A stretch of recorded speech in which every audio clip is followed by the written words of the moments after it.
Hello दोस्तों, स्वागत है आपका हमारे यूट्यूब चैनल में। दोस्तों, क्लास 12th के जितने भी स्टूडेंट हैं उनका हिस्ट्री का जो पेपर होने वाला है उसका एक सैम्पल पेपर मैं आपके लिए लेके आया हूँ। इसको हम सॉल्यूशन के साथ पूरा करने वाले हैं, तो वीडियो को बिना स्किप किए लास्ट तक देखते रहे। चैनल पे नए हो तो चैनल को सब्सक्राइब जरूर कर ले, क्योंकि आपके रिजल्ट को लेकर जितनी भी अपडेट होंगी वो सारी की सारी आपको इस चैनल पर मिलती रहेंगी। तो इसमें देखो, आपका जो पेपर होने वाला है, स्टार्टिंग में आपका जो सेक्शन ए आएगा, इसमें आपके 6 नंबर के क्वेश्चन आने वाले हैं। इनको हम बाद में देखने वाले हैं। हम सबसे पहले आपका जो डी सेक्शन है उस तक चलते हैं, जहाँ पे आपके ऑब्जेक्टिव टाइप के क्वेश्चन है, इनके बारे में हम सबसे पहले चर्चा करेंगे। तो इसमें देखो, आपका जो 22वां जो क्वेश्चन होगा, इसमें देखो आपका जो क्वेश्चन है, हरियाणा में स्थित हड़प्पा सभ्यता के कोई दो पुरा स्थल बताने हैं। मतलब ऐसे पुरा स्थल जो हड़प्पा सभ्यता के हैं और हरियाणा में स्थित है।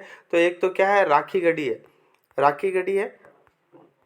एक क्या है, बनावली है, बनावली और रेखागढ़ी, ये दो हरियाणा में स्थित हड़प्पा सभ्यता के प्रमुख स्थल हैं। उसके बाद देखो, अगला जो क्वेश्चन है, बाणभट्ट कौन था?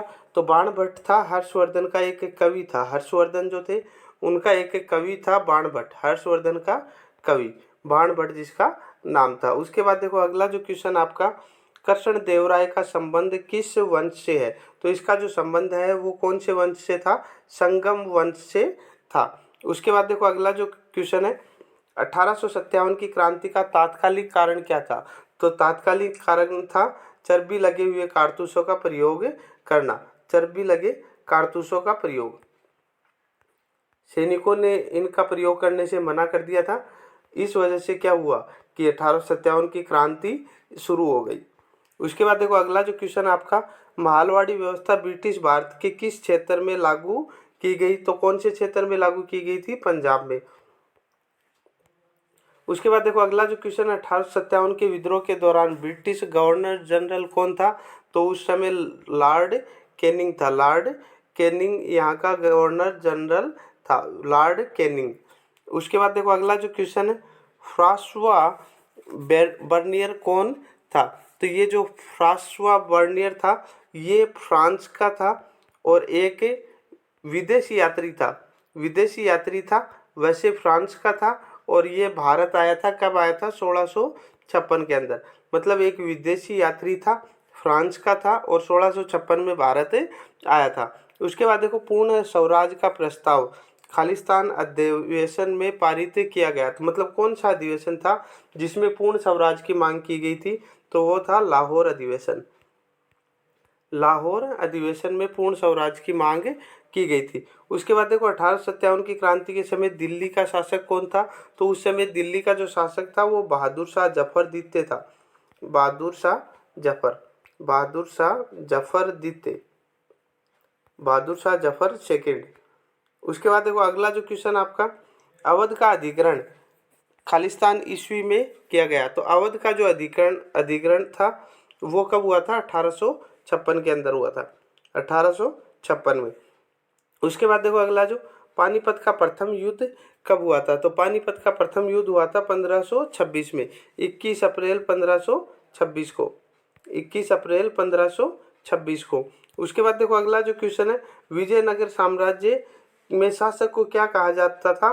तो रॉय कहा जाता था। उसके बाद देखो, रैयत किसे कहा जाता था? रैयत कहा जाता था किसानों को। उसके बाद देखो, विद्रोही सिपाही दिल्ली कब पहुंचे? मतलब 1857 की जो क्रांति हो रही थी तो उस समय जो विद्रोही सैनिक थे वो दिल्ली कब पहुंचे? कौन सी डेट को पहुंचे थे? तो 11 मई 1857 को पहुंचे थे। उसके बाद देखो, संविधान सभा की प्रारूप समिति के अध्यक्ष कौन थे? डॉक्टर भीमराव अंबेडकर। उसके बाद देखो, तवरम का संबंध किस संप्रदाय से है? तो तवरव का संबंध है वो शैव संप्रदाय से था। तो इस तरह से आपके ये छोटे क्वेश्चन हमने देख लिए हैं। इसके बाद देखो, जो आपके बड़े क्वेश्चन आने वाले हैं इनके बारे में हम चर्चा करेंगे। तो सबसे पहले हम सेक्शन ए जो है वहाँ पे हम चलते हैं, जिसमें आपके बड़े क्वेश्चन है 6 नंबर के। तो इसमें देखो, आपका जो फर्स्ट क्वेश्चन है, चर्चा कीजिए कि पुरातत्वविद किस प्रकार से अतीत का पुनर्निर्माण करते हैं। मतलब जो पुरातत्वविद होते हैं, जो पुरानी घटनाओं के बारे में पुरानी जो खोज वगैरह है वो करते हैं, तो वो किस तरह से अतीत का पुनर्निर्माण करते हैं। मतलब किस तरह से जो बीता हुआ समय है उसके बारे में बताते हैं कि किस तरह से अपना जो पुराने समय में जो लोग जी के गए हैं उनका जीवन किस तरह का था, इसके बारे में आपको बताना है। उसके बाद देखो मोहनजोदड़ो की कुछ विशेषताओं का वर्णन करना है। इसमें देखो दो क्वेश्चन है अथवा में, मतलब या तो आप ये कर सकते हो या ये कर सकते हो, अथवा में होता है उसमें से दो में से आपको एक करना होता है। इसके बाद देखो गुरु नानक देव की मुख्य शिक्षाओं का वर्णन करना है। उदाहरण सहित विश्लेषण कीजिए कि क्यों भक्ति और सूफी चिंतकों ने अपने विचारों को अभिव्यक्त करने के लिए विभिन्न भाषाओं का प्रयोग किया। उसके बाद देखो गोलमेज सम्मेलनों में हुई वार्ता का कोई नतीजा क्यों नहीं निकल पाया, और भारत छोड़ो आंदोलन की प्रगति का विवरण करना है। उसके बाद देखो जो सेक्शन बी आएगा इसमें आपके 3-3 नंबर के क्वेश्चन आने वाले हैं।